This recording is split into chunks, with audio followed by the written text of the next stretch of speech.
Good morning, brothers. This is J.A. Faulkerson, author of Real Men Raise Champions, Unleashing Your Inner Coach. And I just wanted to come by this morning and speak with you about a topic that has been weighing heavily on my mind over the past few months. This topic is really a charge that I feel that most men or every man on the planet must adhere to and really listen to. And the charge is transform your children's lives. I'm going to say it again. Your charge is to transform children's lives. Now, we all have heard the story of the parable, or really the parable of the lost son. And it's a story about a father who had two sons, and he gives a portion of his wealth to his two sons, and he leaves it up to them to decide what they would do with the portion they received.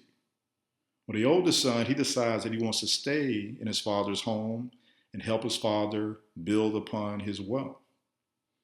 Well, the youngest son decides that he wants to move away from his father's home and live life the way he wants to live it.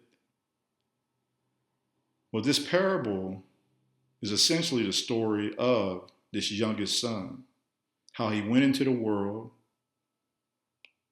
stepped away from his father's home, and slept with prostitutes. He gambled his portion away.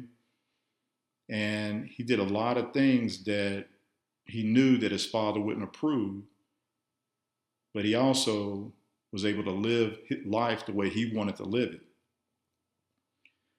Well, he got to a point where he no longer had his father's resources.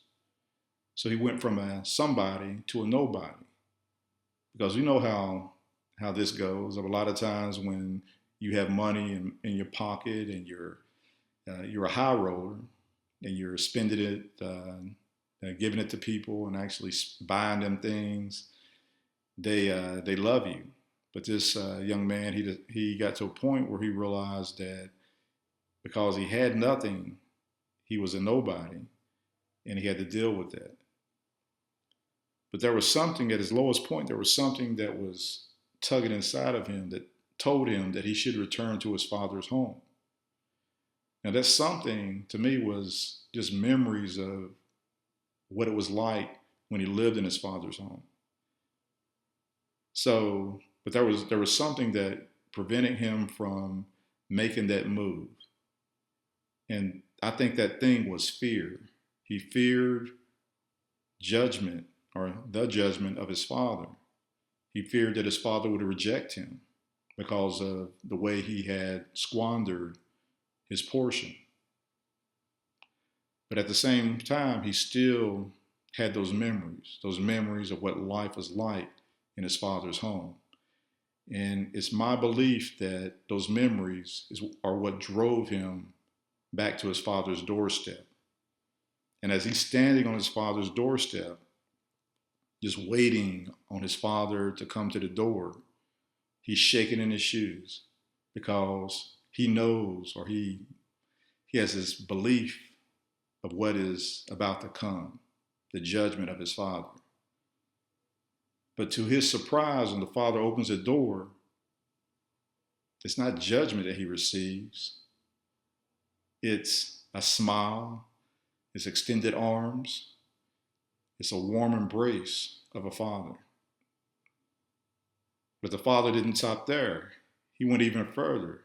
It was a time of celebration for this father because now his son had returned to his home, and he knew that his son was not dead. He was alive, and he was not lost. He was found. Now the older brother, seeing how the father reacted, didn't sit too well with him. He was pretty envious because this oldest son had done everything right. He had been there for his father and actually helped his father accumulate more wealth. But he knew what his brother had done. He had squandered it. He came back as a nobody. And he had nothing. He felt that his brother had nothing to add to what they had already accumulated. Well, what I want you to understand, though, is that a lot of times we can look at our own children that way, but there are things that we have to do as men to really transform our children's lives. And I would dare say, even other children's lives. The first thing that we have to do is we have to make sure, or we have to teach our children how to take every thought captive. We all know that thoughts control feelings, and feelings control behaviors. And what we have to do is we have to make sure our children have selfless thoughts and not selfish thoughts. When a person is selfless, they're more concerned about others than they are themselves. When a person is selfish, they're more concerned about themselves than they are others. So my challenge to you is to teach your children how to take every thought captive. It's so important. The next thing that we have to do is we have to demand that our children become scholars. Now, to me, a scholar is someone who, a lot of times when we think of scholars, we think of academics. And I think I'm right in making this statement. You know, a scholar to me is someone who makes 80% or better in school. And they're also all about being exceptional in everything that they do. A student is someone who will settle for mediocrity. And believe me when I tell you, I've seen plenty of students who just settle for mediocrity. They don't want to be excellent. But you know what that says? It says a lot about their work ethic, their ability to, really get the job done. So anybody, any student that you see, any young person, even your own children, if they're making A's and B's in school, that should tell you that they have a work ethic that you didn't have to tell them or teach them. It's something that they either observed you doing or they learn from observing others. But man, we have to make sure that we have to demand that they become scholars and not remain students. I mean, a scholar is also someone who looks at the world as a textbook. And their learning, their teachers are the people, the places, and things. That's their textbook.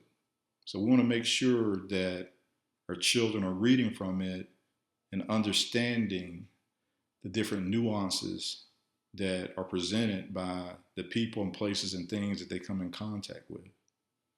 And the last thing that we need to do if we want to transform children's lives is we want to encourage our children to become change agents. I'm here to tell you, the problems that we experience as human beings, they're not going to go away.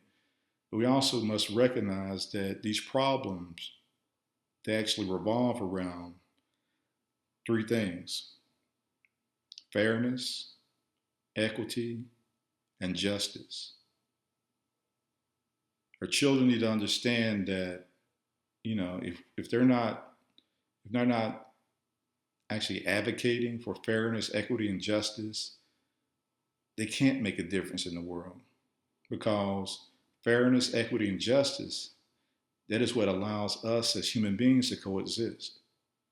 So our children, they have to be those change agents. They have to build upon the gains that our ancestors have made over the past 100 years.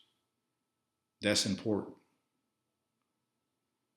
So getting back to the parable, we got to realize that this lost son was able to live again even at his lowest point, because he took every thought captive by focusing on his father's unconditional love.